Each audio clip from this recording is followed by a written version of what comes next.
Here's another great example of what a damper is not supposed to sound like.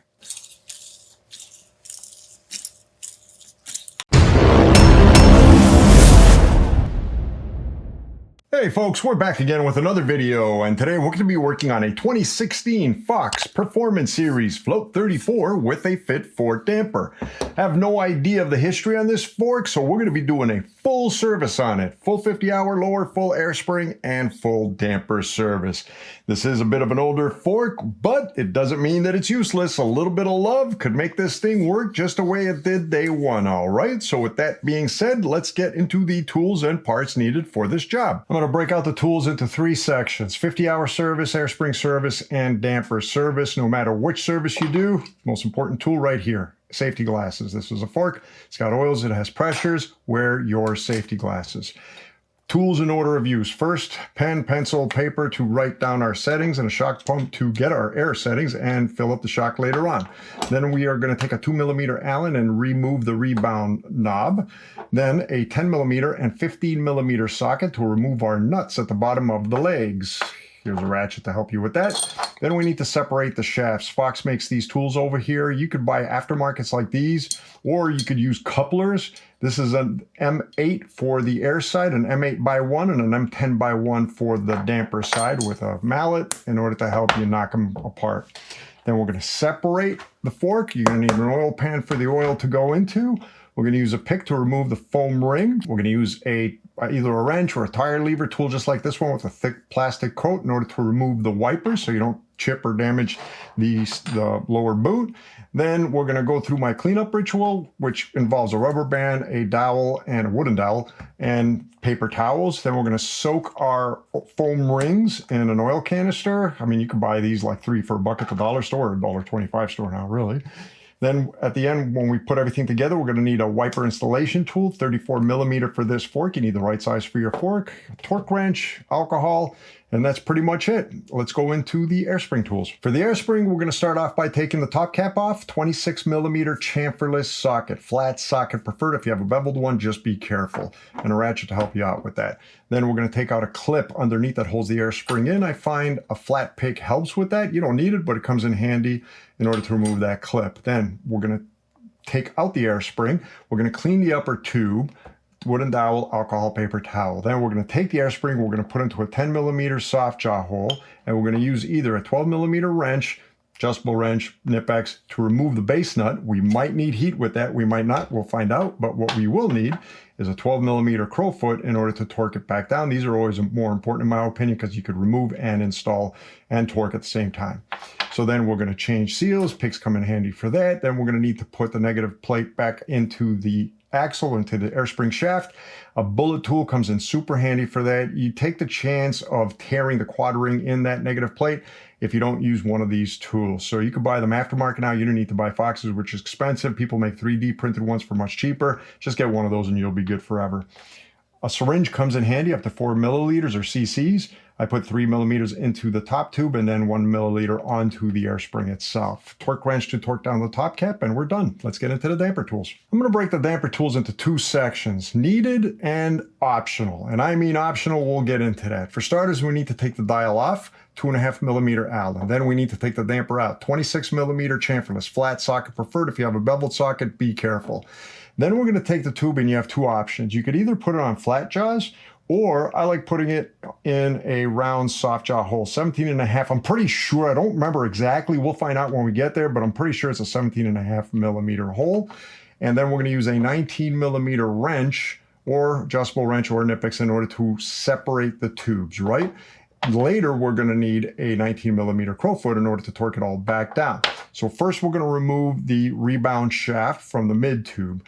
Now the rebound, we'll work on the rebound first, or I'm not sure, but ultimately the rebound is pretty easy. We're going to take the shaft, we're going to put it into a 10mm hole again. We need to remove the base nut. That you're going to need a 9mm Allen, but it's going to have to, if memory serves me correct, it's going to be a thin Allen, okay? It can't be a thick one. We don't have that much room. So a cone wrench, basically, 9mm cone wrench. And then there's literally the seal head and a couple of seals in there to work on, and that's it. We'll put it on the side. Then there's the compression stack and the bladder. So technically, the compression stack has 2 seals. one in between the mid tube and the compression stack, and the other one in the dial, the high-speed compression dial. And then there's the bladder. I recommend not touching any of that if you don't have any leaks. It's not hard, but you will way simplify this job and make it way, way, way quicker if you just ignore it. There really is no reason to change those unless you have to. I'm gonna do it in this video just in case somebody out there does have a leak on their dial, but ultimately I say stay away from it. What we will be needing is a 6mm Allen along with a 26mm socket, a 3mm Allen to remove the bleed screw, which we're going to need this for the bleed later anyway. Then when we separate the upper part of the compression stack, a zip tie or a tie wrap in order to, well, put the shims into so we don't lose their order, right? And then an 8mm is going to help out in order to set the high-speed compression back and forth.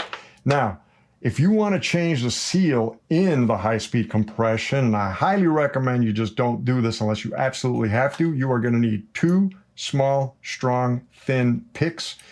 And do we need a magnet? No, we need the magnet for the ball inside the bleed. We need a magnet. But ultimately, you're going to need 2 small, strong picks and a flat jaw or Holtz jaw. We'll figure it out, right? So again, totally optional. You'll see that. I'll go over that in a video later. So then we're going to put everything back together, and it comes down to the bleed. Again, for the bleed, we're going to need a 3mm Allen plus the magnet to take out the ball. We are going to need a syringe, an open syringe basically. You could get these Mixmeyers on Amazon for pretty cheap. That, well, half of it goes onto the high-speed compression knob, the other half sits on the syringe, and we just fill it up and we bleed the fork. Torque wrench to torque everything down, wooden dowel, alcohol, and paper towel to clean the upper tube and everything else. And that's pretty much it. If I'm missing anything, and I'm not sure if I am, we're going to need Loctite Red. We're going to need this. I forgot about that for the air spring as well. So Loctite Red. If I'm missing anything else, I'm sure we'll go over it in the rest of the video. All right.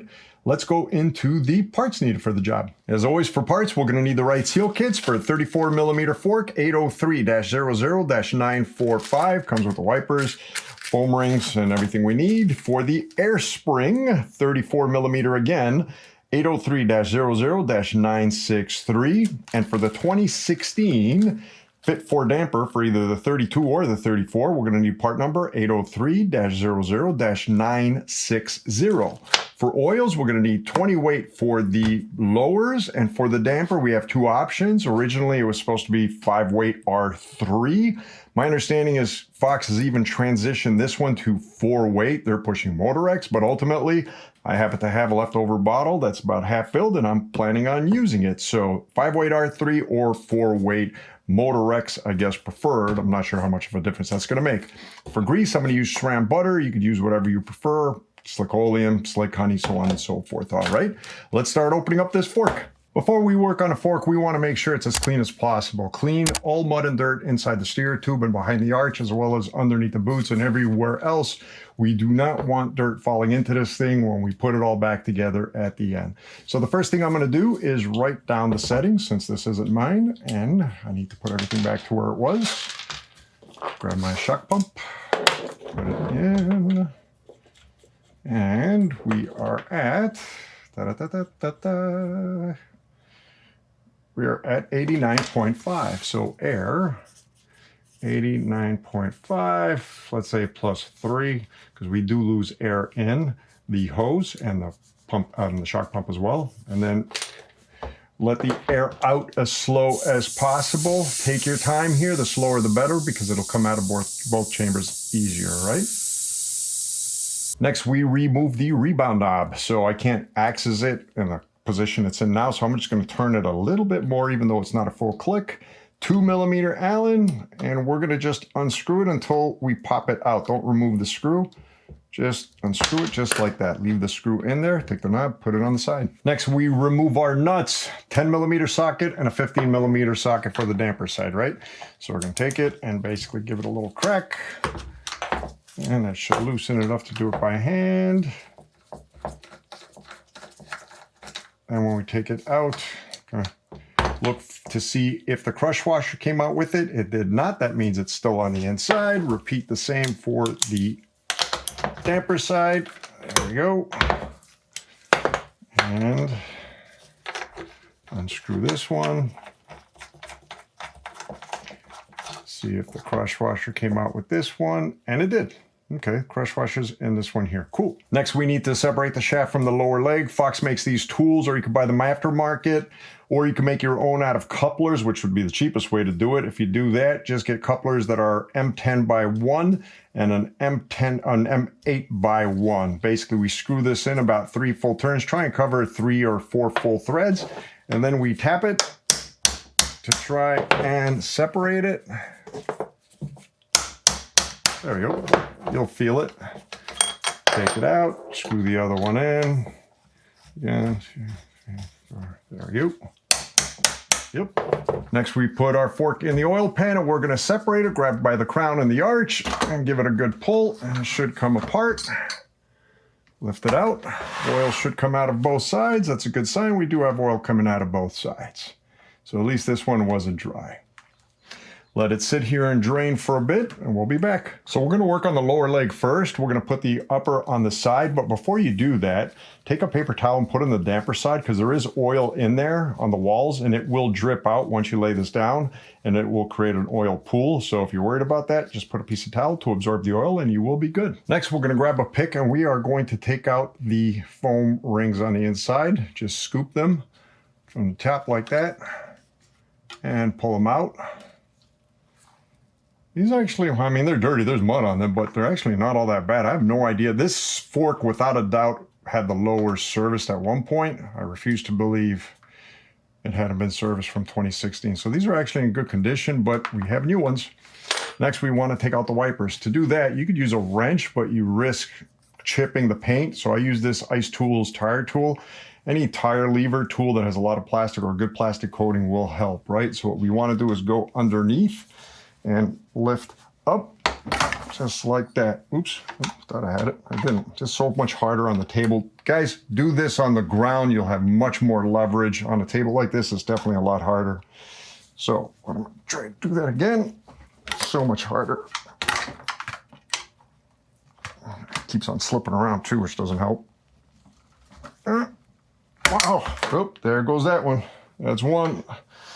And now, and there goes the other one. All right, next we go through my cleanup ritual. First part of cleaning up, we are going to take our finger, we're going to block the hole at the bottom. We're going to put a good amount of alcohol in there to break up the oil that's in there right now. Shake it around.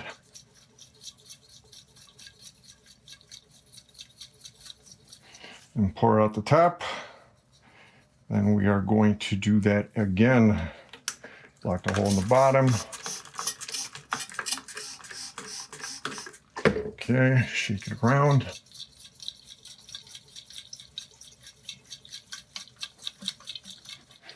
Let it spill out the bottom. Then put this over here. Grab a paper towel, rubber band, and a dowel. What we're going to do is we are going to loosely wrap. Leave about 1.5 inches on top and very, very loosely wrap the towel around the dowel. Push it down the middle, grab a rubber band, 1, 2, and it depends on your rubber band, 3. Then we're going to tear off a bit so we can create like a mop. And once again,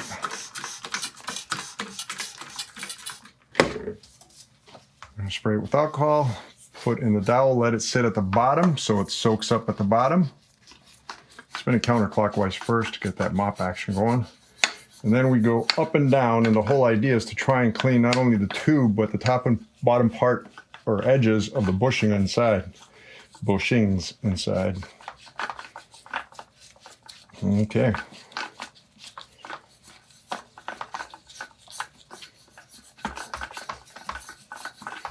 Just like that. Try this one out. It's not all that bad, actually. This has definitely been serviced at some point in time. Then we do that again. Again, leave about 1 inch, 1.5 inches, very loosely wrap. Well, not that loose. There we go. Pinch it in the middle. There we go. Tear some edging. Spray. and put it in there. And again, let it soak. Go up and down, up and down.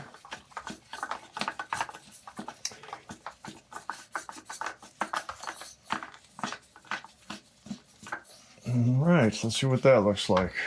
That's looking great. So all it needs is 2 times. So you're gonna do the same to the other side. I'm not gonna record it. Just follow what we just did over here and we'll be back when we're done. Next, we inspect our bushings. So there's 2 bushings, 2 on top and 2 around here. And what we're looking for is gouges, scratches, any kind of major damage, any kind of damage, right? Rubs are okay to a certain extent. I'm looking at them. Basically, put them to the light. You'll see them better. I'm using the table as reflection. That one's looking good. Actually, these are looking really good considering this is a 2016. Wow. I don't know how much this has been ridden, to be honest, guys, but they're all looking great. So no complaints there. So what we'll do next is we are going to grab, we're going to grab our foam rings from the 50-hour kit, and we're going to put 20 weight oil. We're going to cover them, put some extra that we could grab later in order to fill up the lowers when we're done with the 50-hour service. Make sure you close your cap. Make sure you put this cap on. And that is part 1 of the 50-hour service. If you want to go to part 2, just go to later on near the end of the video. Next, we're going to work on the air spring and then the damper. For the air spring, first we need to remove our cap. 26mm chamferless flat socket. If you have a beveled socket, just be very careful. So we're going to take it. This is probably going to be a good push down because these could be in there pretty tight. There we go.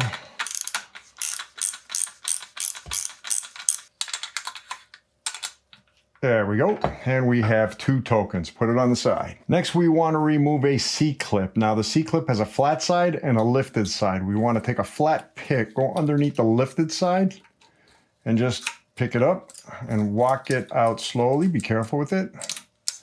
All right, be careful. There we go. Take the C-clip, put it on the side. Now we are going to remove the air spring, put something underneath because chances are oil and grease will come out. Take it, pop it out. And there we go. Actually, there was no oil put in this one. It was just grease. Perfect.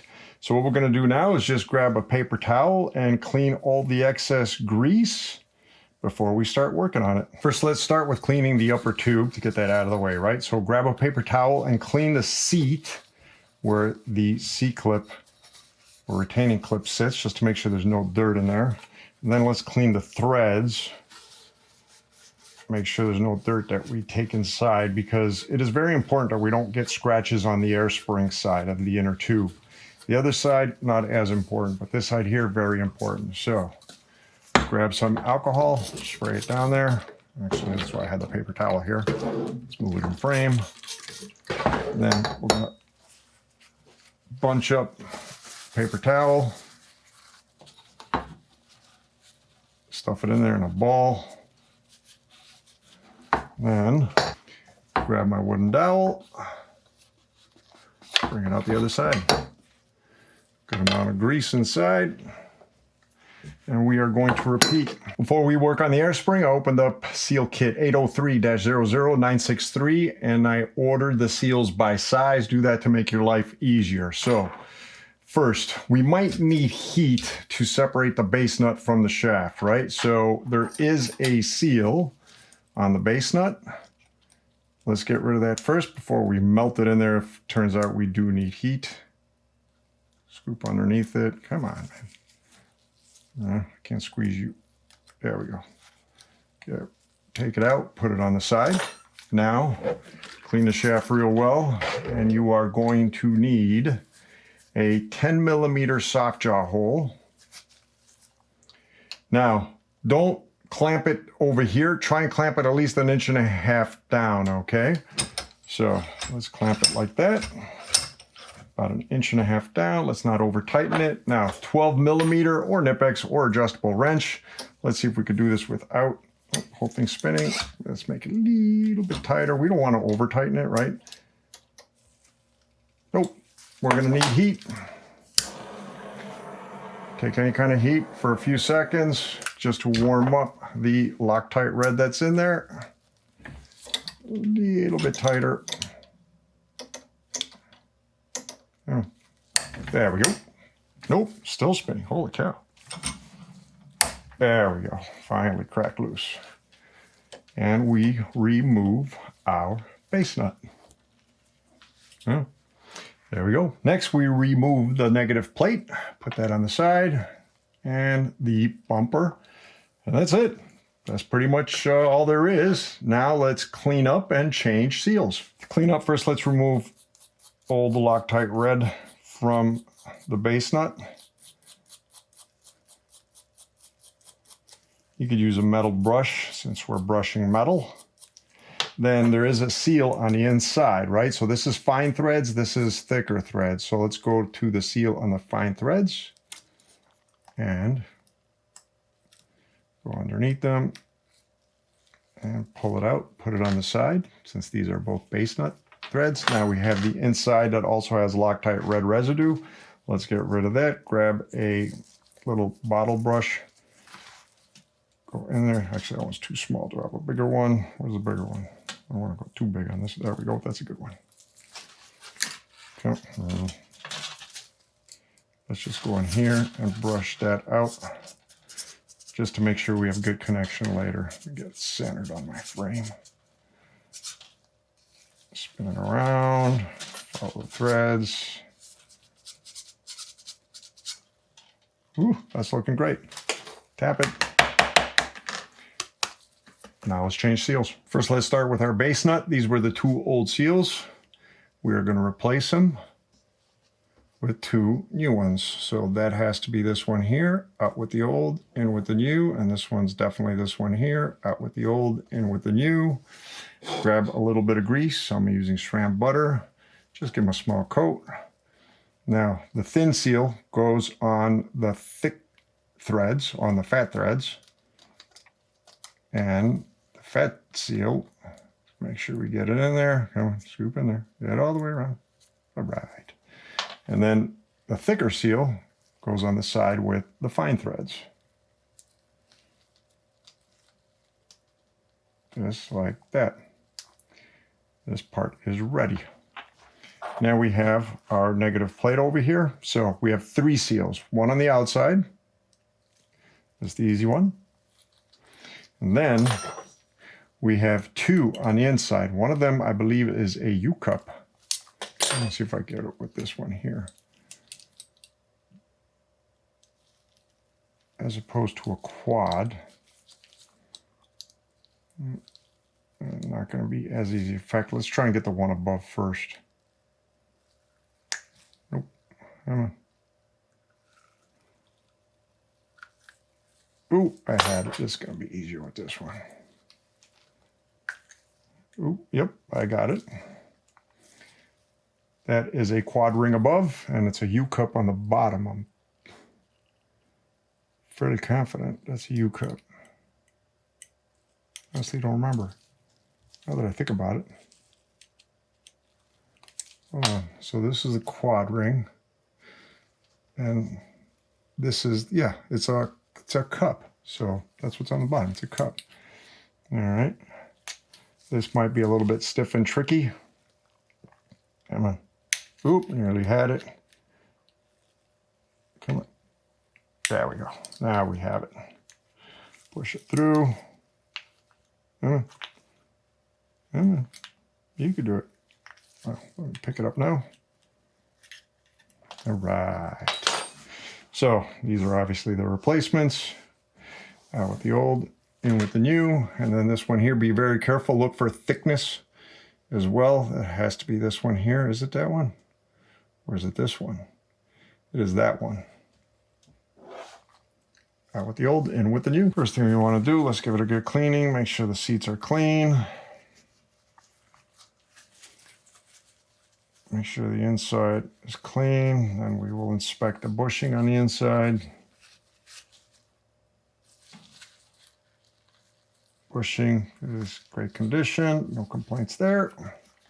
Now we put in the new ones. So let's start with the inner ones first. So the first thing I'm going to do is I'm going to grab some grease and I'm going to fill up the seats for both the U-cup and the quad ring with grease. All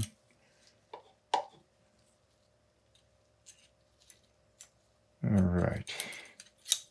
A little bit more on that side. Oops. Let's put that on this side here. Okay. So first let's start with our U-cup. Yeah, let's start with the U-cup first, right? So this is directional, right?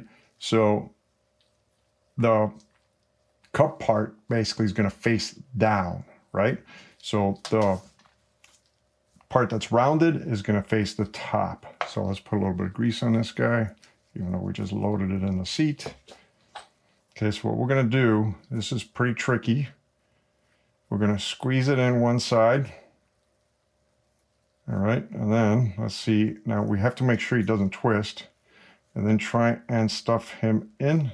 Ooh, nearly done, nearly there, come on. Come on. Come on. Come on. Ooh. Add a little bit longer fingernail. This would be done. Come on. There we go. Come on. Come on. Come on. Come on. Come on. Come on. Come on. Get in. Get in. Get in. Get in. Get in. Nearly there. Nearly there. Oh, one little corner left. And there we go. Now we need to inspect it. We need to make sure it's not twisted. This one's not going to be twisted, I'm sure. And it is in. We are in the right direction. So next, we will do the same, but with the quad ring. Now this one should be a little bit easier. So this one's going to go in the middle on top of the cup that we just put in. So what we're going to do is try and sink it in one side, then grab a pick and try and sink it into the seat. Now this one here, we need to make sure that we don't twist, right? And then I created these picks with these like forks on them to help me grip better. And let's see if we could put it in. All right. Ooh, so close. Come on. There we go. And it is in. Now we need to inspect it and make sure it's not twisted. And it is not twisted. Perfect. Grab the remaining grease, put it on this O-ring, install the, actually put some grease inside the seat. I like filling my seats with grease. Right, just like that. Put this O-ring in. That takes care of that one. And then we have our last quad ring over here. Put a pick underneath. Don't use too sharp of a pick. Make sure you don't scratch the plastic. Clean the seat of the old grease. With the old, this is obviously the new one. Let's fill up this seat with grease again. All right. And once again with this one, when we put it in, we need to make sure we don't twist them. These over here tend to twist pretty easy when installing them. And we are good to go. As for assembly, first we put on the bumper. Well, actually first let's put a little bit of grease on the shaft, then we put on the bumper. Now, when it comes to installing the negative plate here, you could install it as is like this, but you take a big chance on damaging the quad ring. The cup you don't have to worry about, but the quad ring has sharp edges. This has sharp edges. That's why Fox makes these bullet tools. You can get aftermarket ones. They make printed ones now, 3D printed ones, which are much, much more cost effective. Put a little bit of grease on it and just slide it all in. And this way you don't have to worry about anything. To finish it off, first we need to clean the shaft of alcohol because we're going to put it back into the 10mm hole on vise. Again, give it a couple of inches. Torque it down pretty good. Now, the base nut, we need to make sure there is no grease on the fine threads. And then we're going to grab our Loctite red and we're going to drop in the threads on the inside. There we go. Right? There we go. Oops, that's way too much. Holy cow, that's way too much. Guys, don't put that much. Let me grab some more of that. That's why I like doing it out here, to be honest, but you take the risk of touching the sides, which can somewhat be problematic if you put too much on the sides. Okay, that's good enough. Oof, still a lot. That came pouring out without me realizing it. So don't make that same mistake. Do not need that much. It's only going to make it miserable getting it out next time. Let me clean it all out. So the other way you could do it is like this. Just put a little drop on the top threads, but when doing it like this, you're better off doing it inside the shaft. And when doing it like this, you got to make sure that it's all sunk into threads. Okay. And then when you put it in, you got to make sure you put it in without touching the sides, just like that. All right, screw it all the way down with your hands. And when you get to the end, you're going to grab your torque wrench, 5.7 Newton meters.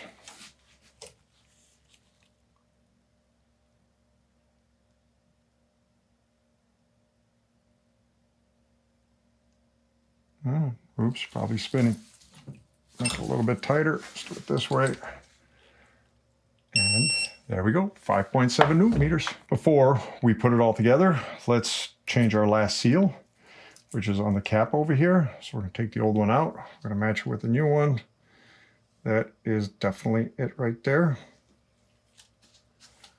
Paper towel, clean the seat on it, make sure there's no dirt on here. We don't want any dirt falling in. What you can do is separate your tokens, clean those. Again, make sure there's no dirt that would fall in. Clean the seat. Okay, put the tokens back in. Right, grab a little bit of grease, put it on just a, oops, too much grease. Just a little film of grease. Make my life easier over here. Put them on this side.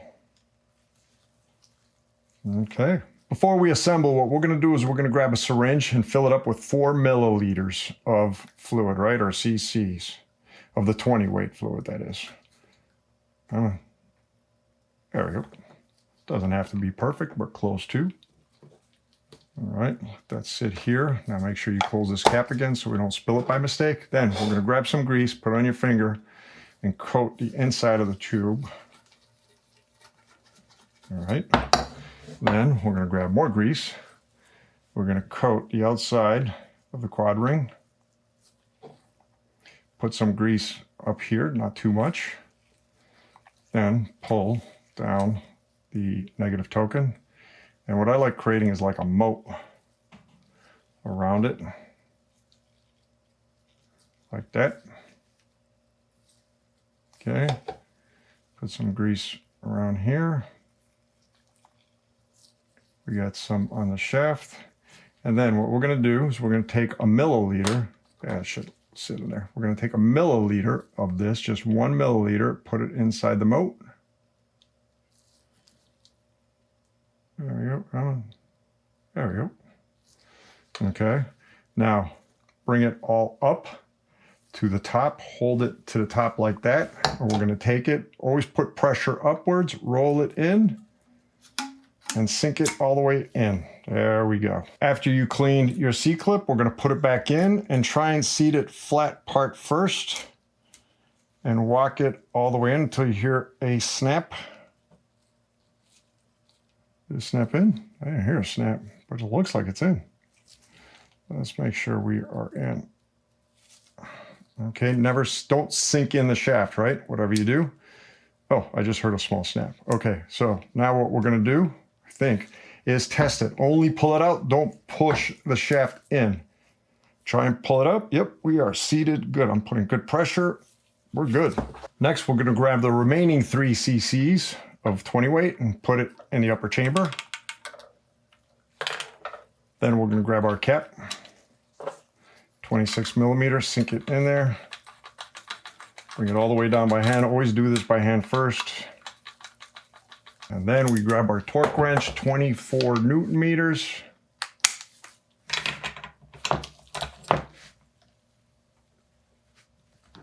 Ooh, not easy.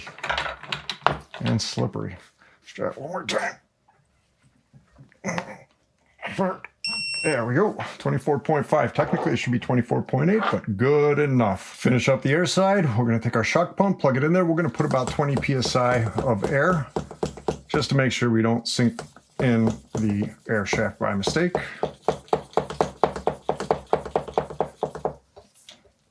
$26, good enough.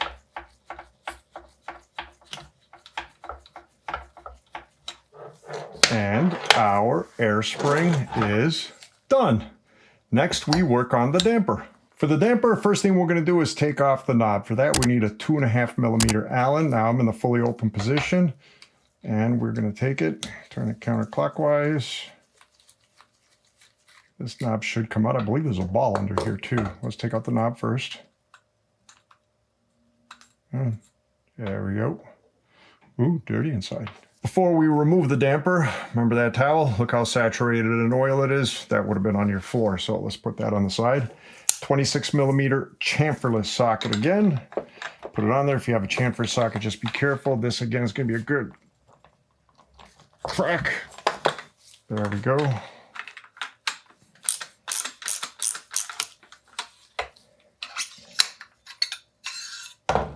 And there is our damper.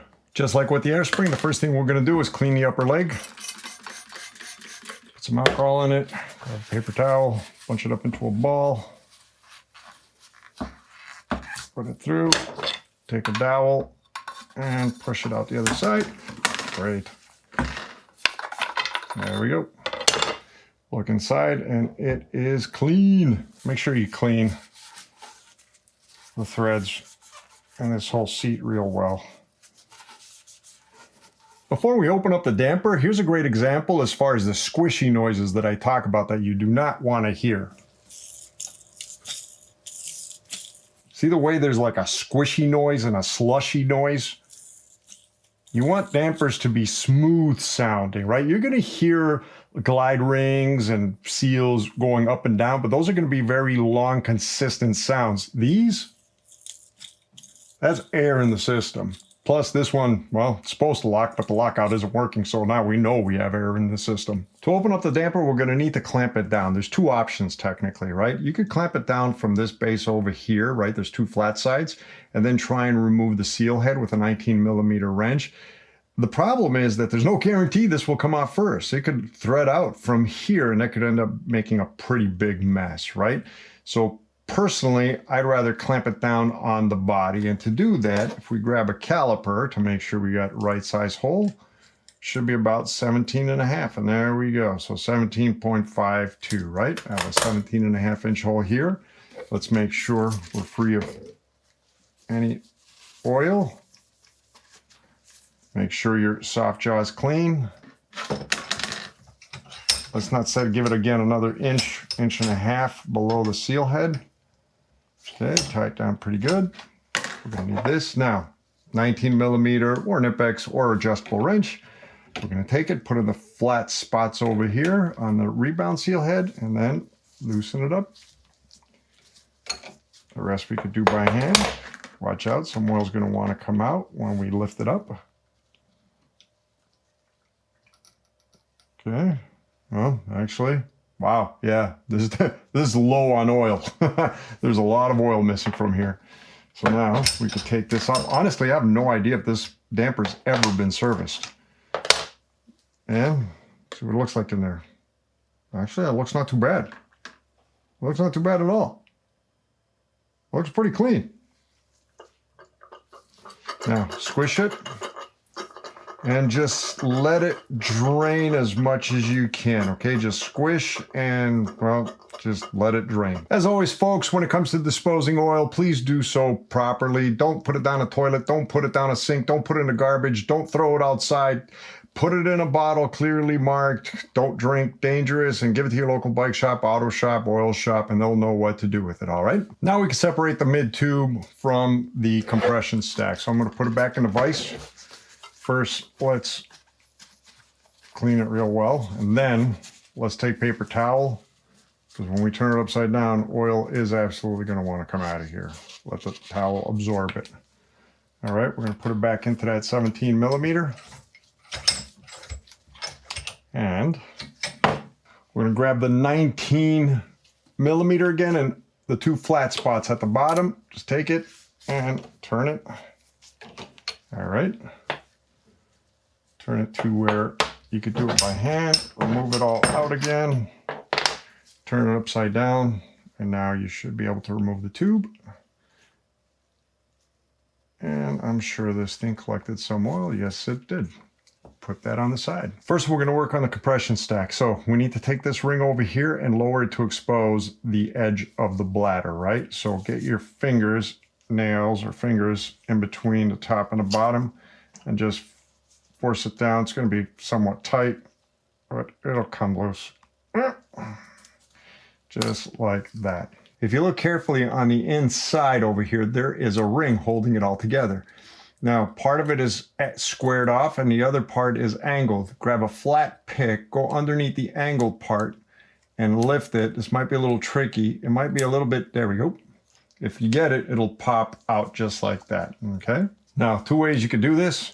You could use your socket and a 19 millimeter in order to separate this part from the bottom, or you could just put the flat sides of the bottom into flat jaws. Make sure that the flat sides catch, right? There we go. And then just grab a 19 millimeter, loosen it, put them on the flat sides up here, just like that. Take it out. And that did not separate, did it? Technically it did. Okay, hold it like this. Hold it straight up like this, because it's going to want to separate from the bottom. And that being the case, that's not exactly what we wanted, but good enough for now. See, the issue is that it's going to expose the shims, right? So again, there's 2 parts of separation. This could have separated from here, or this could have separated like it did over here. Either way, no right, no wrong, really, okay? What we are gonna do though, is put your finger down. Those are your shims inside. Let's empty out this oil, okay? So put your fingers down and just empty out the remainder of the oil. Just like that, tilt it back up. God, man, this oil stinks. Okay, and now we're gonna take the whole stack, we're gonna put it on the side. First, we're going to change the bladder on the lower part of the compression stack. Right now, in here we have a 6 millimeter Allen, and this again, the 19 millimeter wrench. So we're going to take a 6 millimeter socket or Allen and basically loosen it. Then we should be able to take out the shaft on the inside. And if you noticed over here, I opened up the damper seal kit and I put all the rings or O-rings by size and order, right? So let's unscrew this part. Now, be careful when we unscrew this side, right? Or is this side we have to be careful? This side we don't. All right. Yeah. Wrench coming out. Oh, there we go. Okay, now it's going to separate. There's an axle on the inside, right? So we're going to take this side, this piece, put it over here.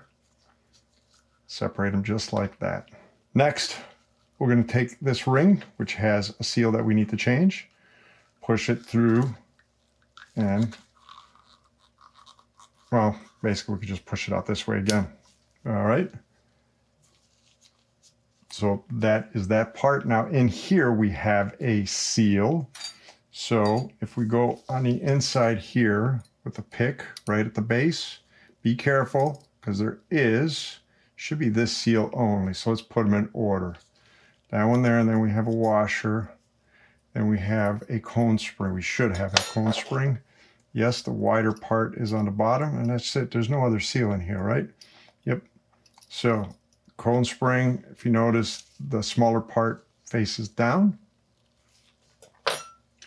And that's pretty much it. Let's finish up changing stuff and cleaning this, and we'll put it back together. So first I'm going to go in there and clean all the oil out. Clean the whole shaft. See if we could get something through the inside. This isn't really necessary unless it's really old and unused. So right, do I think there should be, there we go. Yeah, there was one more washer. It's sandwiched in there. Yeah, so you got one more. well, technically shim. All right. Now just clean it. And essentially we're just going to put it all back together. Clean the washer, put it at the base. Then again, this is a cone, the small part faces down. And then another washer goes on top. Then we have our old seal. We're going to grab the new replacement, which is this one over here. Out with the old, in with the new. Now what we can do is just put a small dab, I mean a thin little film of grease. Nothing crazy. And we need to make sure that it sits in its seat at the base. Just like that. All right.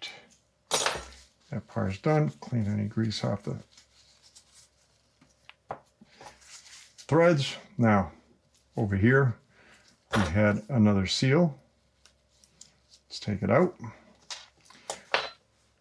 Out with the old, in with the new. Again, just a thin film. You don't need to put a lot of grease, just a thin film. Put this on. Change out the bladder. This is the new bladder. Now we assemble. To assemble, first we're going to take a little coat of grease and put it on the inside of the base of the bladder. Okay?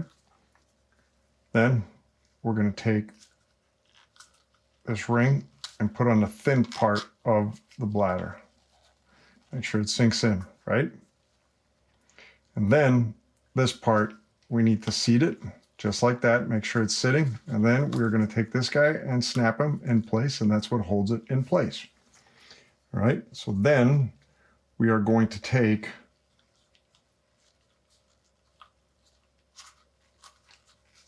the clip.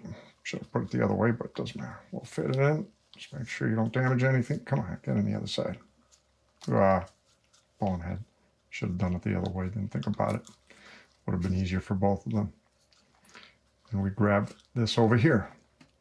All right, now we're going to grab this and we're going to thread it back in there. Screw it in. Make sure you land on it. You're going to have to squish it down. You're going to have to squish the bladder a bit, right, to get that done. Come on. There we go.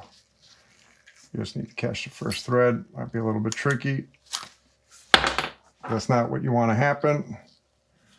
Come on, get in there. There we go. Done. Okay, make sure that the whole idea here is that we need the bladder to sit in that seat over here, right? There we go. Just like that. Screw it down. We're going to torque it all down later. We don't need to do that now. Right now, just screw it down. Just like that. Just let it sit there just like this for now. For the upper part, now we have shims over here, right? Your best bet is to either use a magnet or use a zip tie or what I have over here, and just tilt it all in the tie wrap basically, and just tilt it all in and just wrap it up just like that. Next, we're going to remove the piston. Now the piston, if you notice over here, there is a, what is that? There is a groove, right? A slot essentially. So this is positional. We're just going to remove it, pulling it straight up like that. Now be careful on the bottom. There it is. Yep. Okay, I was going to say there might be a butterfly valve stuck to the bottom. This is directional. We'll figure that one out in a bit. And then just like all FIT4 dampers, we have our knob and we have our wave washer that's stuck in there because of all the oil. And that goes on like that. Just leave them both on the side. Now there is one more O-ring, and the nice thing is in the kit, because these are a pain in the butt to take out, but they do give us a replacement. Whoa, that's not the same C-clip. Okay, we have an option over here. What do we do? Do we want to do it or not? Do I want you guys to do it or not? There should be, can't say guaranteed, there should be a O-ring on the inside over here on this thing. Now here's the problem. To me, it's a bad idea. They have a C-clip. It's like one of those squishy, the ones that squish in. I forgot the name of them. And it's easily damageable. They don't give us a replacement. This C-clip is for something totally different than one they give us in the kit. It won't fit in that one. This C-clip that they give us in the kit is basically goes underneath the, if you had low speed compression, this would go underneath a low speed compression knob is what that one is.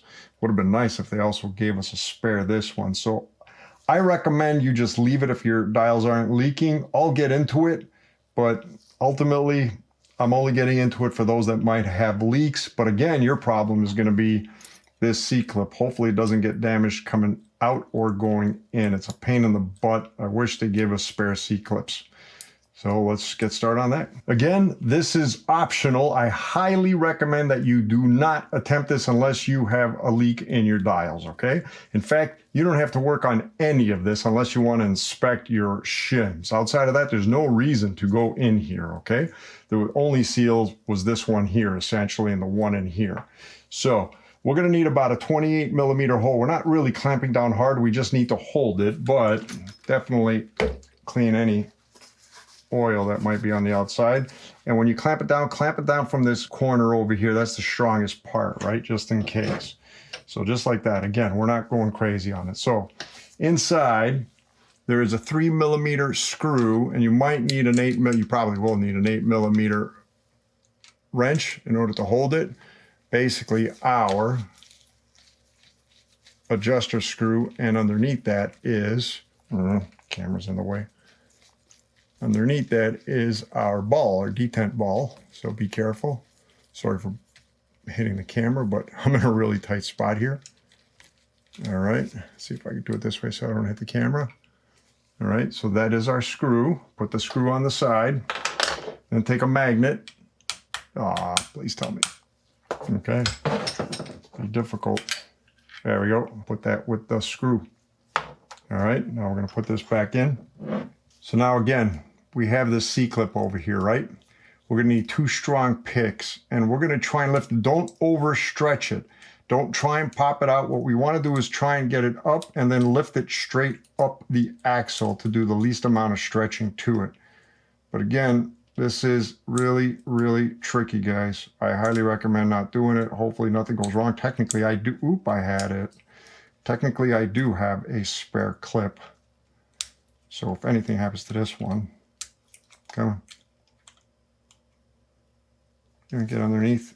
There we go. Come on. Get underneath. Oop, nope. Oh. Again, we want to bring it up just like that. Perfect. Okay, now we're going to slowly but surely wedge it up. This way we're doing the least amount of stretching on it. We do not want to deform it outwards because these have clips. There we go. Their pressure is all based on pushing inwards. There's actually a name for them right now. I can't remember the name. Okay, that's the clip I'm talking about. They do not give us a spare. So now with that out, we should be able to, in theory, oh, that's right. We have the washer on the inside. Ooh, look at all that rust. Holy cow. That was unexpected. Okay. Well, we'll clean that. Let's put that there. Ow! Okay. Oh, yeah, that's it. So we have the spring. That was the rust. The rust is the spring for our detent ball, right? So take the spring.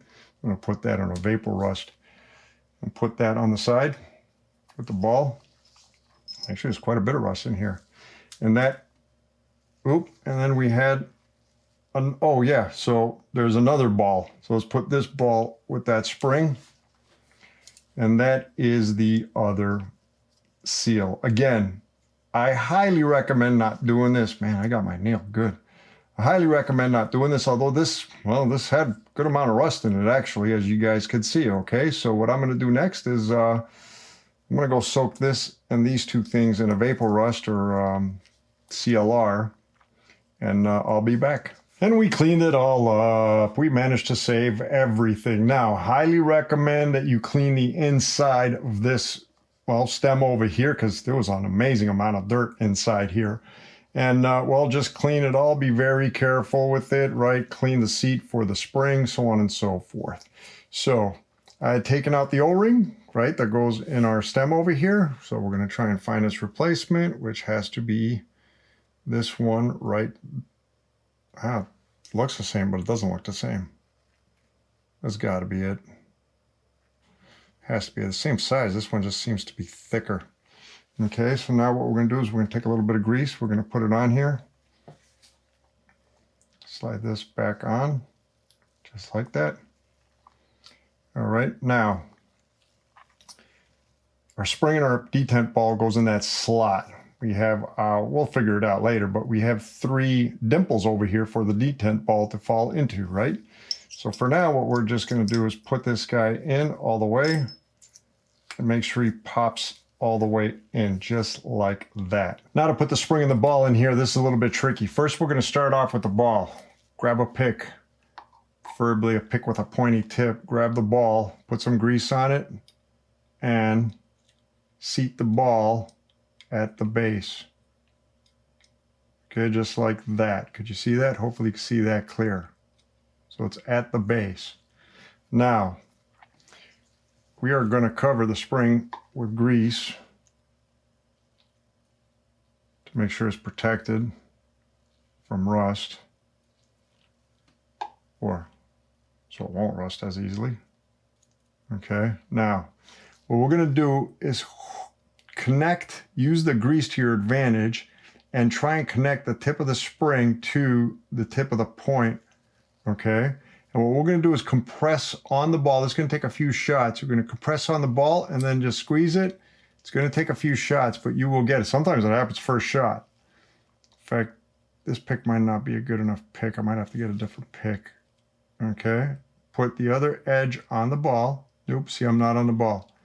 It needs to squeeze on the ball, just like that. And then when we squeeze it on the ball, try and squeeze it and sink it. Okay, just like, ooh, nearly had it. There we go. Ooh, getting closer. Getting closer. And, ooh, nearly had it. Come on. There we go. So now we are sunk in there. Okay. Yep. We're definitely sunk in, and I can see the ball at the other side of the spring. Now we're going to take our washer and we're going to squeeze it all down in there. And the washer should sit flat. Right now it's not sitting perfectly flat. There we go. Now it's sitting flat. Now it shoved the ball and the spring in position, and we are going to double check that. What we can do is test it by turning this thing. The only problem is if we turn that, we have to make sure that we put pressure. 3. That's fully closed.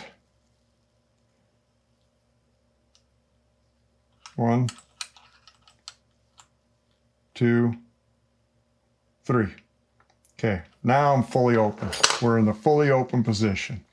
Okay, I don't know why I took it out. Now we got to put in that spring, or the C-clip, I should say. Now again, let's give it some tension. Don't over press it. Just light tension. Okay. See, I over pressed it over there and I deformed it. See, and that's not good, guys. Don't do what I just did like that. You got to be very careful. So now we're going to take it and we are going to force it. Oops. See, I shouldn't have bent it like that. That was very, very dumb. Try and open a little bit because now it's not rounded. Okay, come on. And basically what we're going to do is slowly walk it down. See the way I had pinched it up? There we go. Okay, now we're going to slowly walk it down using our picks. Slowly walk it down until it gets to the end. There might be a step. Yep, there's a step over here, which is always a pain in the butt. And we made it past that step. Now we want to seat it.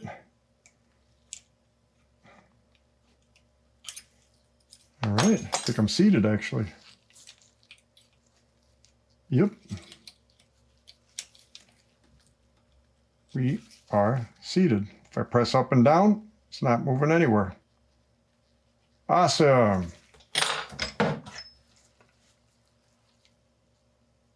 I can't tell actually. It looks like it's not. Worst case scenario, grab this guy, hold him underneath. Okay, again, this is tricky, guys. I highly recommend you don't do this whole thing. Push down and squish in. Now he's seated. Now it's definitely seated, without a doubt. Now I could tell it's seated. I knew something was wrong. I always double check. Yep, now it's rock solid. Next, we take the large ball. We put it in there. That's our bleed ball. This is our bleed screw. We're going to take it out again later, but we're going to put it in here for safekeeping. Don't screw it all the way. We're going to screw it out. We're going to take it out later. And all that's left on the top cap is the outer O-ring. Okay, make sure you clean the threads. And the seat, make sure there's no dirt on any of this. Okay, find its replacement. It's got to be this one here. Put a little bit of grease on it. Slide it back in. Into its seat. And our top cap is done. Now let's put in the rest. So next we want to put our knob back into the top cap, right? Now this is oblong, right? This is wider than this part. And if you look inside, there's a wider part. So we obviously have to match the wide to the wide. Just make sure you don't drop your spring, your wave spring. Now what might help over here is grab a needle nose plier and try and align it best you can to put it in. Use your fingers.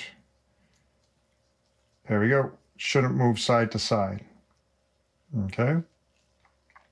So now we have a large pin and a small pin, right? Try and align the large pin with this notch, just like that. Okay. Then when we do that, if you look at the butterfly valve, we have a large hole and a small hole, right?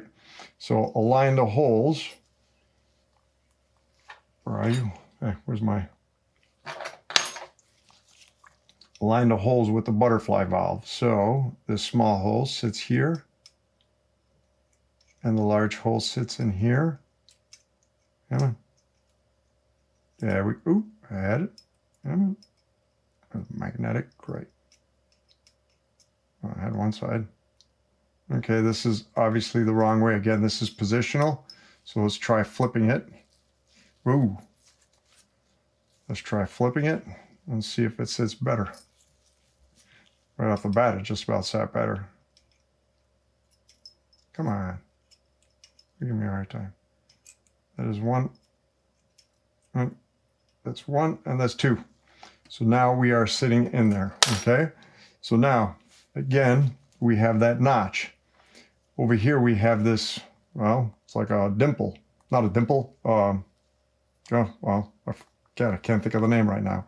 So we need to line that up with that notch, right? So again, this might take a couple of shots. Just try and line it up as you can. When you line it up, it should just sink right in. So I'm not lined up. And there we go. Before we put the shims back in, I broke them out just in case somebody out there happened to drop theirs and they ended up being out of order, right? Because they only made one shim stack that I'm aware of for this particular FIT4. So if you tied yours in a zip tie, just put it back in with the zip tie. Just cut the zip tie and put it all back in. Just make sure you put the right side in first, right? So starting with the compression stack, right? This is what goes in first. This is what goes in last. We're going in this order. So I'm going to measure them for you just in case, again, somebody happens to drop theirs. 0.6, because mistakes happen. It happens to everybody. It's happened to me, and I guarantee you it's happened to anybody that's ever worked on forks and shocks. So that was a 0.6. This one is a 0.7. I'm going to clean them while I put them in. Come on, get in. Just make sure you get them in there. Sit down. Now these three are spacers. What are they? They're probably 12 millimeters, 0.46. So there's like 12 millimeter spacers, I'm sure. Okay, put that one in. You got three of those spacers. And we have this big boy. Let's make sure this guy's still good. So it's like a 0.9. By the way, I'm measuring it by inch, right? As an inch, because that's how Fox usually does it. And then 0.9 again. 0.9 again. Yep, 0.9 again. Probably should have cleaned that. Oh well, not the end of the world. 0.9 again. This one here is a 0.8. This one here is another 0.8.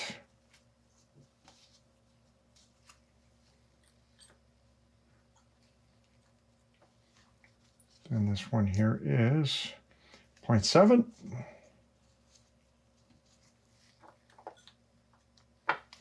I guarantee you this is another 0.7. Yep. Come on, get in there. All right. And this one here is a 0.6. That's what I thought. And then another 0.6. And another 12 millimeter spacer, I bet.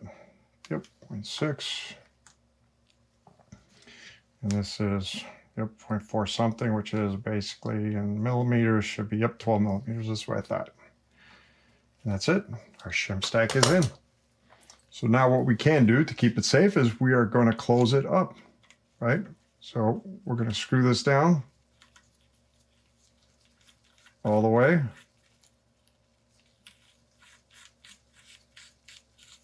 Okay, come on. Make sure this cap goes in. Okay. Make sure the cap is all the way down before we put our clip in. Squeeze it down because we need room to put that clip in, right? Then we're going to take this clip. Again, there's the angled side and then there's the flat side. Sink the flat side in first and then just push it in with your hands until it clips in. You should hear it clip in.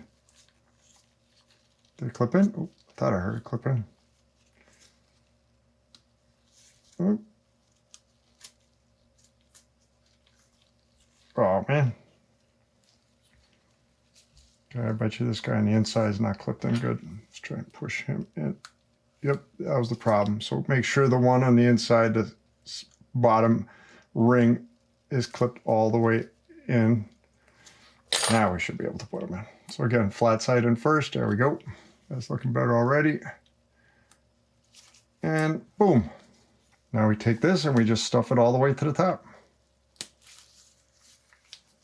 And our compression stack is done. For the rebound shaft, the first thing we need to do is remove the seal on the base nut because we might need heat to remove the base nut.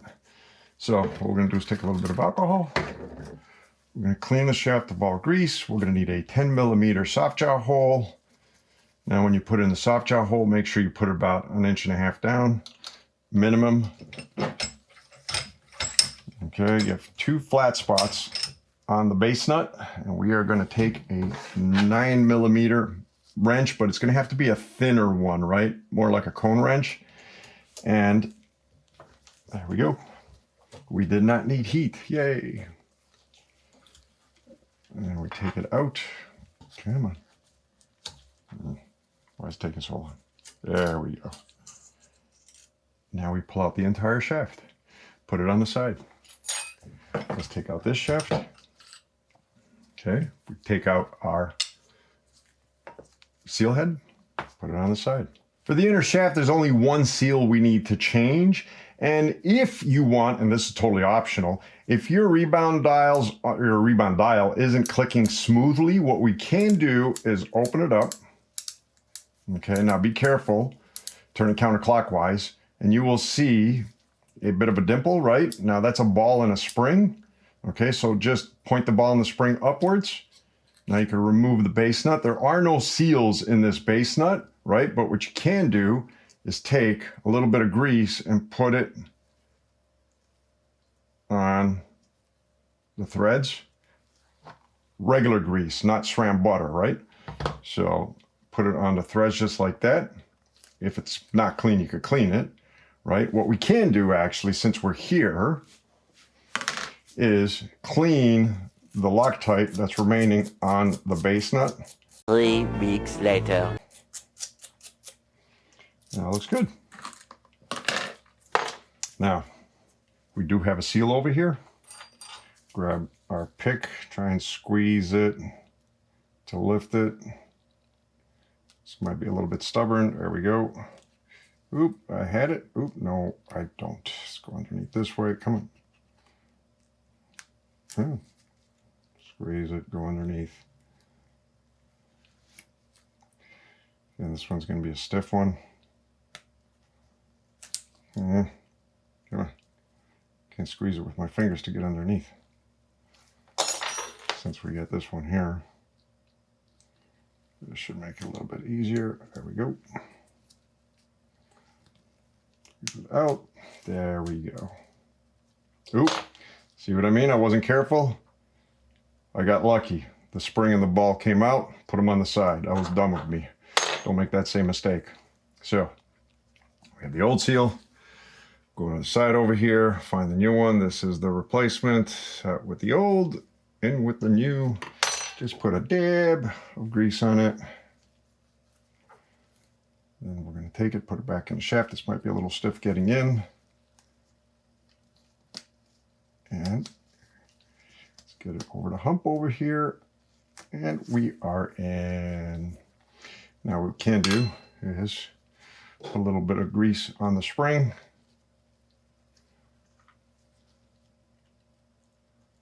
Put the spring back in its hole. I'm using SRAM grease on that one actually. Okay. Now we're going to take the thin threaded part. We're going to screw it in. Now be careful here. Press down on the ball as you're turning the base nut clockwise. And there we go. Now we're going to take it. We're going to screw it all the way to the end.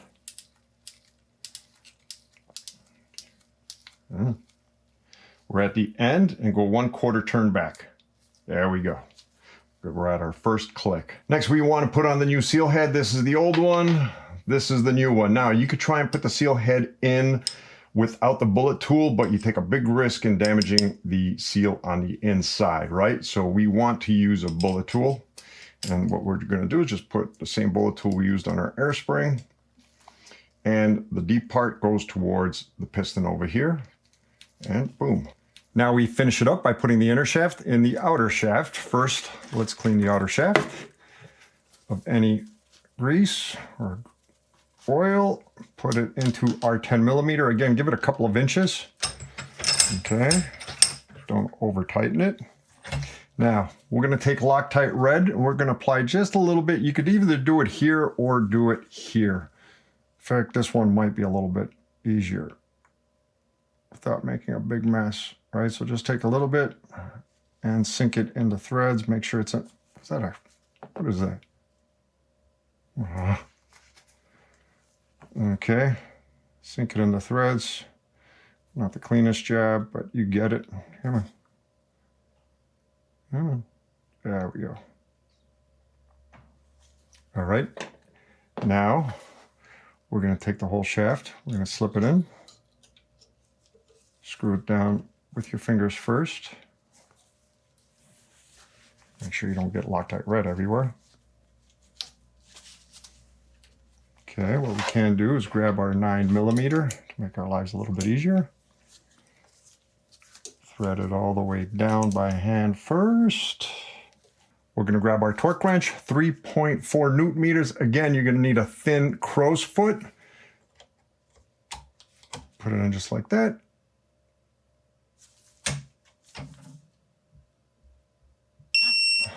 .49, well within spec.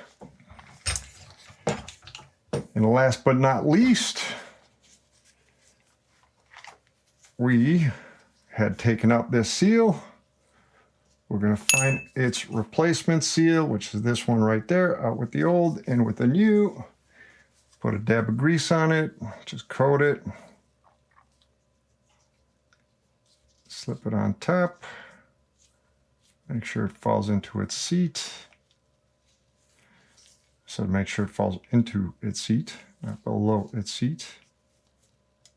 And our rebound shaft is done.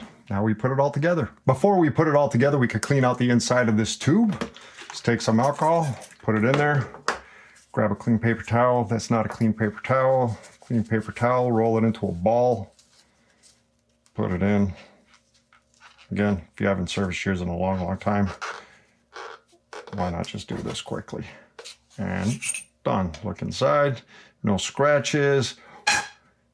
We are looking great. To assemble it, we're going to grab the compression stack and we're going to attach it to the mid tube by hand first. Bring it all the way down.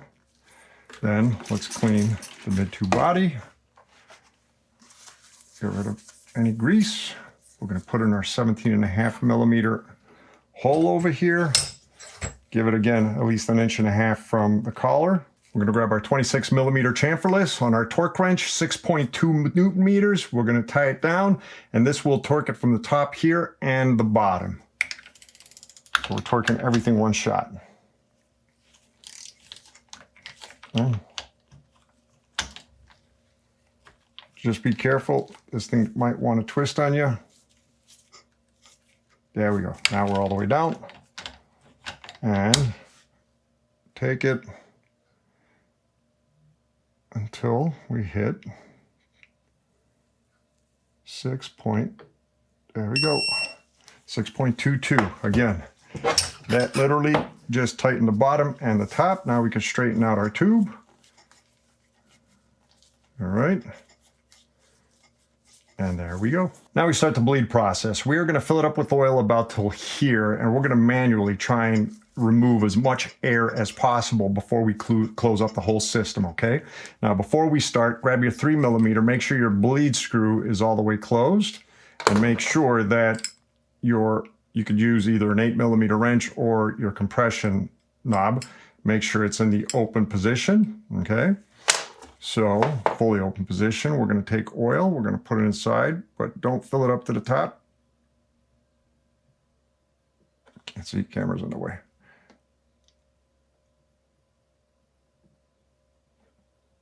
Okay, I'm about here right now. And what we're going to do is we are going to manually purge it to remove as much air as possible from the inside. The oil is going to go down, and worst case scenario, we are going to refill it a bit till we're at the middle again. Yep, I'm pretty much all the way down already. So,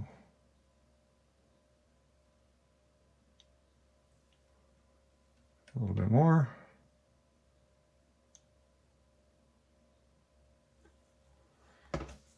And we do that again. Squeeze. The more air we get out of here now, the easier it will be for us later. So take your time here.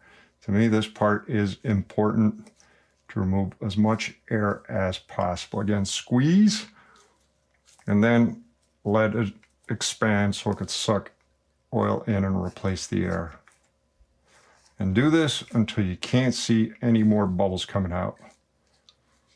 Okay, this might take a while. I won't record the whole thing, but it should take a couple of minutes. To close it up, the first thing we are going to do is change our glide ring on our rebound. Okay, take out the old one. Here is the new one. Now, the new one's going to be a lot bigger. It's always going to be significantly bigger. We're going to have to squeeze it in there when we close it. Well, when we close up the system, okay? Just make sure it doesn't fall off of it. So now, we're going to take our oil and we are going to top off the tube.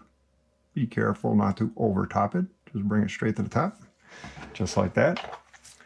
Close your bottle to make sure you do not spill it. Then what we're going to do, one last time, hit it with a rubber, anything rubbery. Try and vibrate any bubbles that might be in there. Okay, so now, we are going to sink it in this way, okay? So first we need to make sure that we get the glide ring in. This is going to be the trickiest part. So squeeze the glide ring, bring this down a little bit, squeeze the glide ring, sink it in slowly, no rush over here, and make sure it goes in. This doesn't have to be perfect yet, right? Once it's in, bring down the top cap and start screwing it in. Do it by hand. Starts getting too tight, grab your 19mm or your Nip-X or your adjustable wrench. Screw it shut. And then we grab our torque wrench. And once again, 6.2 Newton meters, 90-degree angle on the flat spots.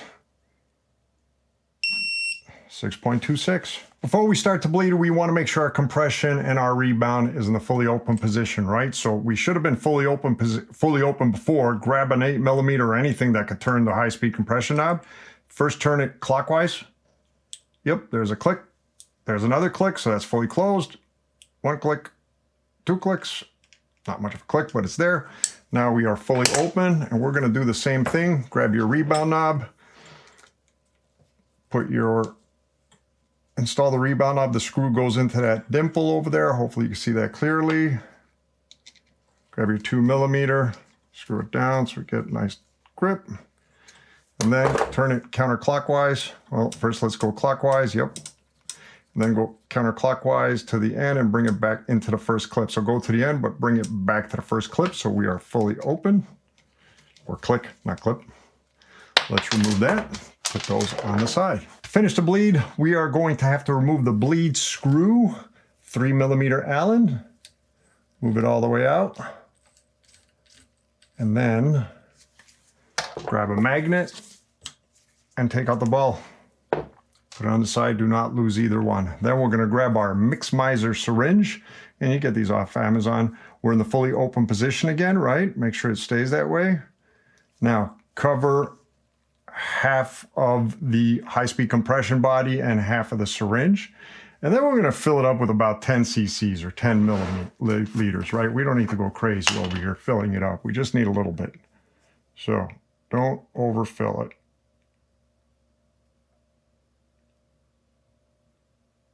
That's pretty much it. If we need more, we could always add a little bit more later, right? Now what we are going to do is repetitively squeeze and hold until all the bubbles come out. So squeeze, hold, let all the air bubbles rise, and then let the bladder relax and suck in oil, okay? We are gonna repeat this over and over and over.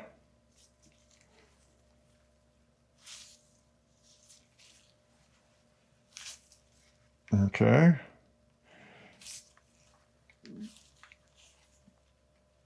Remember, squeeze it as hard as you can, and make sure every little micro bubble goes to the top before you let go. All right. Sometimes you can give it a good pulse, and that'll force out air. But when you hold it, make sure when you see air bubbles, make sure they go to the top.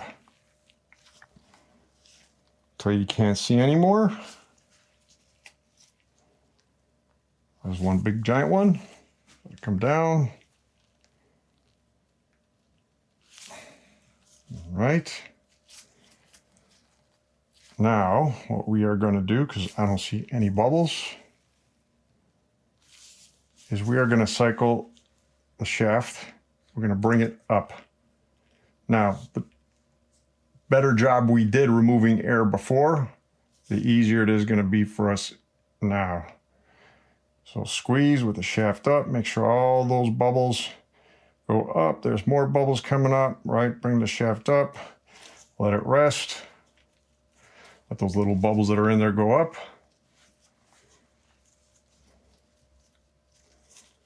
And now let's slowly bring the shaft down. Don't let any bubbles go down.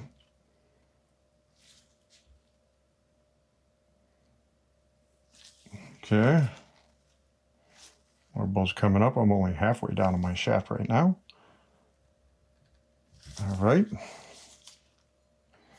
More little bubbles coming up. Again, we're looking for every little bubble. You don't want any bubbles in your fluids, folks. Even the slightest bubble will end up causing problems, especially in brakes. Okay, let's bring the shaft down. So what you're going to do is repeat this over and over and over until you could cycle 10 times and squeeze without seeing one bubble. So whenever you see a new bubble come out, do it 10 times again, right? So at least 10 times in a row where you're going up and down and squeezing and you see absolutely no bubbles, then you are pretty sure that there is nothing in the system. So I'm not going to record the whole thing. I'm just going to keep on going. It's going to take a few minutes. See what I mean? And you'll also hear it. Now, you also got to let it rest sometimes so these bubbles slowly get up, right? They don't exactly just fly up there. They slowly go through the system. So I'm going to repeat this and I will be back when I'm done. Jeez, that took longer than expected. That took me about 18 minutes to get it completely clear. And to top it off, right at the end, I had sort of knocked out the syringe and I had to do it a couple of more times. But right now she is totally silent. No air bubbles have come out for quite a while, so we are ready to close it up. So what we're going to do is we're going to remove the syringe, but we want to fill up this cap, okay? We want to make sure that there's oil all the way to the top of the high-speed compression knob. So be careful here. What you might want to do is just grab a paper towel to help you out. Take it off, make sure that the high-speed compression cap is off, and we should be close to the top, whatever leftover oil there is. Just there you go. Dispose of it, right? So now we are filled to the top. We are going to take the bleed ball and we're going to sink it in just like that. Let it sink down. And then we are going to take our bleed screw and we're going to put it in, screw it down all the way. Finger tight. Does not need to be any tighter than finger tight. It's literally like 1 or 2 Newton meters. So bring it down to the end and just give it a bit of a twist without turning the high-speed compression knob like I just did, or you could turn it like I just did. Bring it to the fully closed. All right.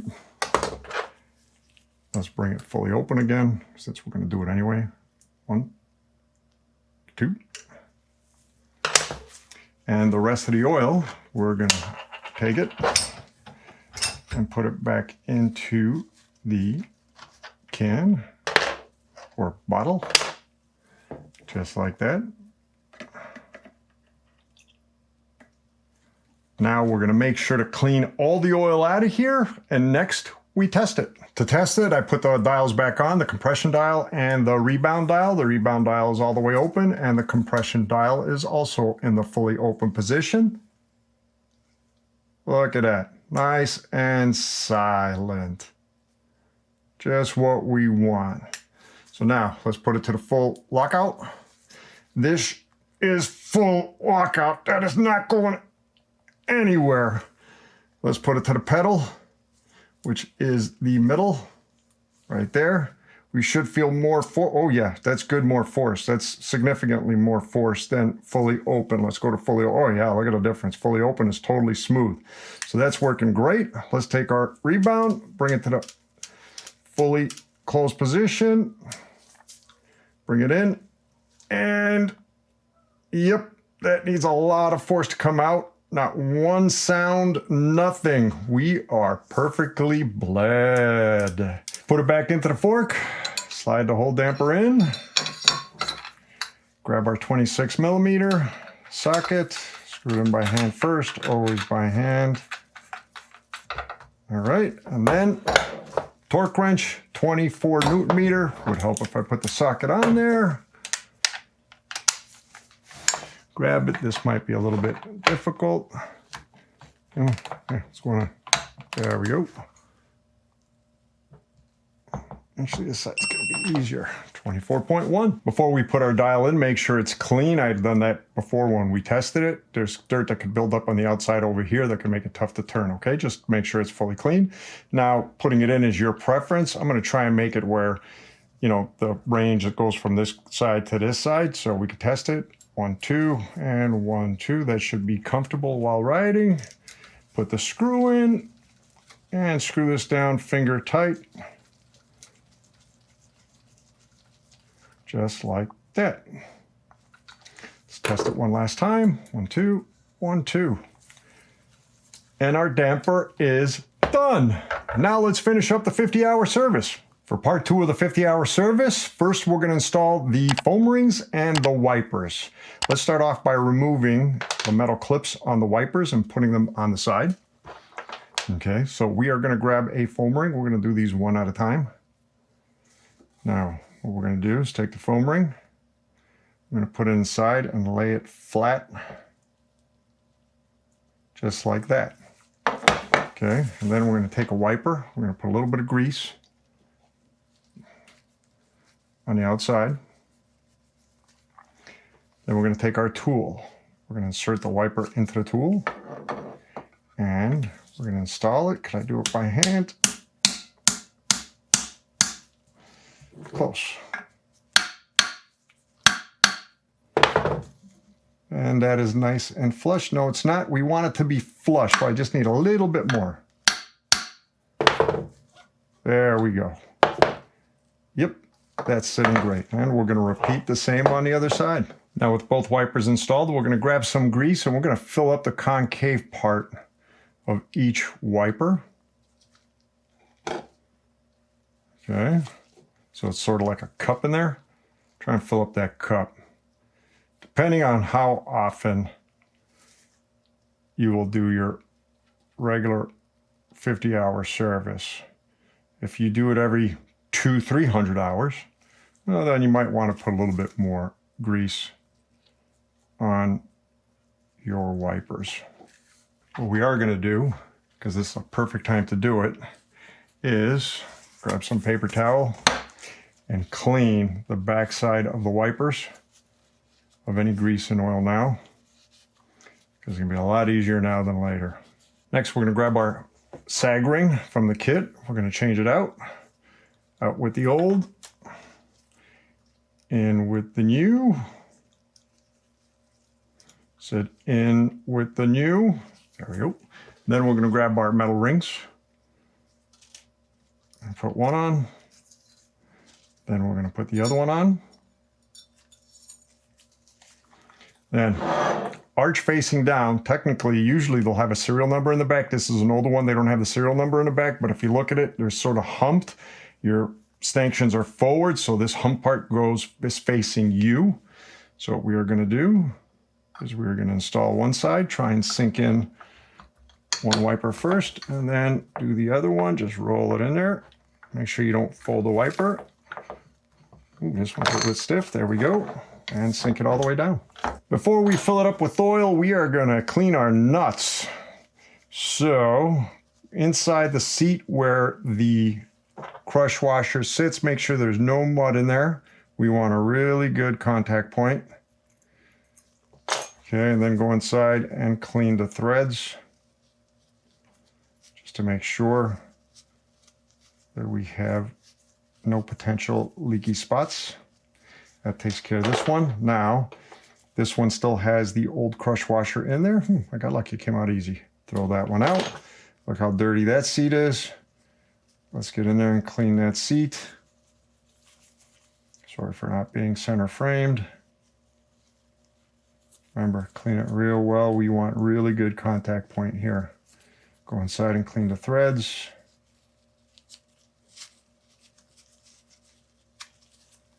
All right, now this is the new crush washer. Let's put it into prep it. This is the air side crush washer. Let's put it into prep it and put them on the side. Now we fill it up with oil. To fill it up with oil, make sure you separate the upper from the lower enough where you could put a syringe on the inside here, right? So as far as how much oil goes into your fork, that is dependent on your fork and the size of your fork. So if you look at this chart right there, you will see for a 34 140 millimeter with a FIT4 damper, we need, it says 130 plus 10 cc's on the air side and 15 cc's on the damper side. So I had used the leftover oil in the cup to fill up in the syringe. I put 15 cc's in here and I'm going to inject it into the damper side first. That is one. Then we're going to try and Well, we're not going to be able to use the whole thing, but we'll get most of it. Get 10 cc's, and we are going to put it on the air side, just like that. Done. Cool. And then what we are going to do is we're going to grab it and we're going to close it until the feet come out. Make sure both legs come out. Next, let's put in our bolts. We'll start off with the damper side. Okay. Make sure the crush washer sits nicely on there. Screw it in by hand first, always by hand. Then we'll do the air side. And first, always by hand. Then we're going to take our ratchet, screw it down as much as we can. Hand first, just like that, till it stops. Okay, that's good for now. Repeat the same on the other side. Then we torque it 6 Newton meters with a 10 millimeter socket on the air side.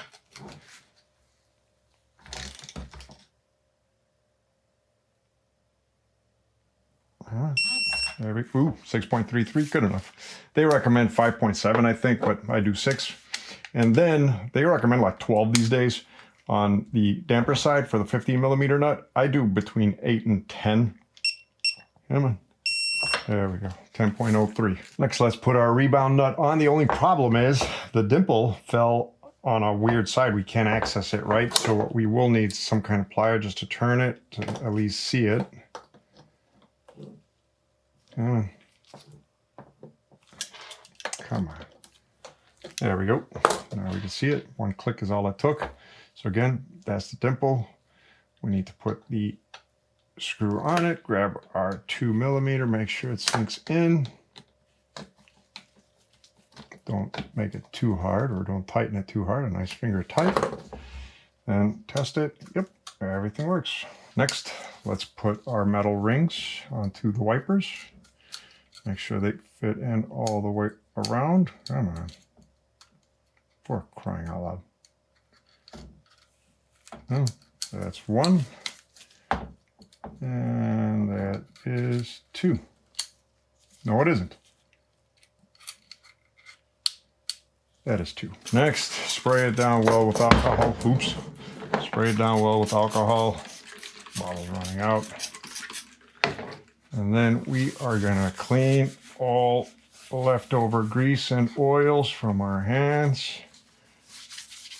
And there you have it, folks. You just finished fully servicing a 2016 Fox Performance Series Float 34 with a FIT4 damper. This fork here has always been super easy to work on. There's many of them out there. If you happen to own one, there is no reason whatsoever why you shouldn't be servicing your own fork. 50-hour lowers, simple enough. Stay on top of your lower leg service, and that goes for every fork as well as air cans for shocks. Air spring service, super simple. FIT4 damper in this fork, super simple. In fact, don't even bother touching the compression stack. Unless you have a leak in your bladder or on your dials, just change the seal head on the rebound with that little O-ring on the needle, and you are done. All that's left now is to put the air back to where it was, the rebound back to where it was. Don't forget to put the cap back on when you're done. And then after your first few rides, make sure you clean the stanchions of excess grease that will come out of the wipers in order for less dirt to attract, which will make the wipers job harder. We always want to make the wipers job as easy as possible. And then, well, just go out and have fun with it, all right? So, folks, if you like this video, please click that like button, man. Click that subscribe button to see more videos. Click that bell button, bing, bing, bing, bing, in order to get notified when new videos get released.